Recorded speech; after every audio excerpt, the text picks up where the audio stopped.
More and more I realize that what people really need and what people are looking for are other people who are alive. That exchange between two people, that actual experience of getting the tattoo, sometimes people weep. In a lot of ways, it's one of the only rite of passages in our current culture and context.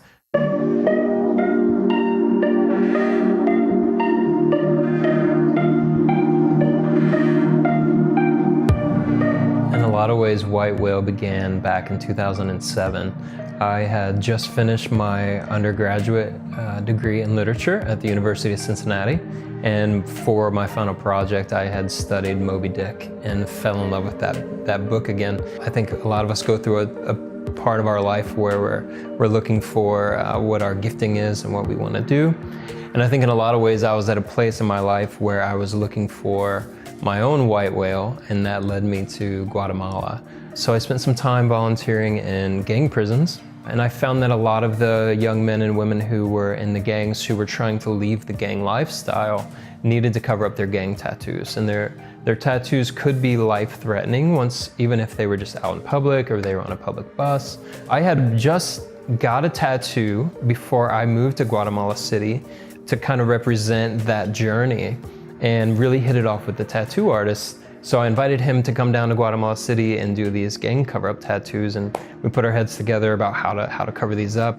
A lot of the gang members would be completely covered. In some ways, it's kind of a symbol of your dedication to that.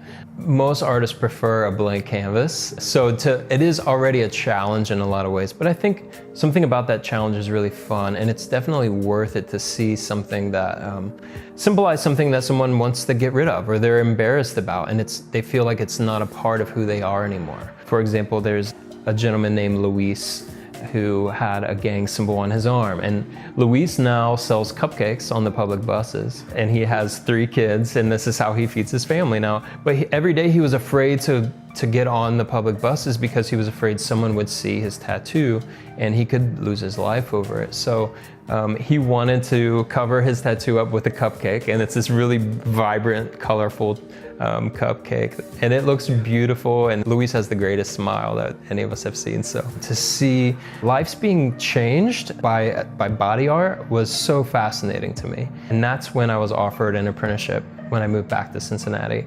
As I was thinking about tattooing and I was building my first tattoo machine from scratch, I built the machine, I wrapped the coils in Guatemala currency, and the washers are drilled out quetzal, which is the coin of Guatemala. And I always wanted to remember why I got into this and how I could use my gifts to give back somehow. My wife Becky and we decided it was time about 4 years ago, and we had a home that we loved in Evanston. And we sold that home so that we could open White Whale. As we looked at the building and the skyline that we could see from the building, told us how much we love Cincinnati, and we felt like this was the place. We originally only envisioned a private studio for myself, but very quickly we felt that some amazing artists were coming into our lives who had never necessarily thought about tattooing, but their style of art would make great tattoos, and I had never seen some of these styles done as tattoos. Our team loves to meet together and collaborate on designs and ask each other for insight and input. Every day, like, I feel sharpened as a person and as an artist. We do these flash day fundraisers where typically we book by appointment only, but we'll do a day where it's first come, first serve, and we have pre-designed images that people can select from. We tattoo all day as much as we can, and that money goes to pay for these trips to Guatemala. Now we go back annually. We take our whole team of artists down there, as well as some friends from other tattoo shops in the area. I think a big part of my heart still resides in Guatemala. We want to keep going back. I strongly believe that everyone has a particular gift that the world really needs. So if you're doing what you love, I think that automatically helps the people around you. And if you can figure out how to use that gift to help other people, then it's a win-win.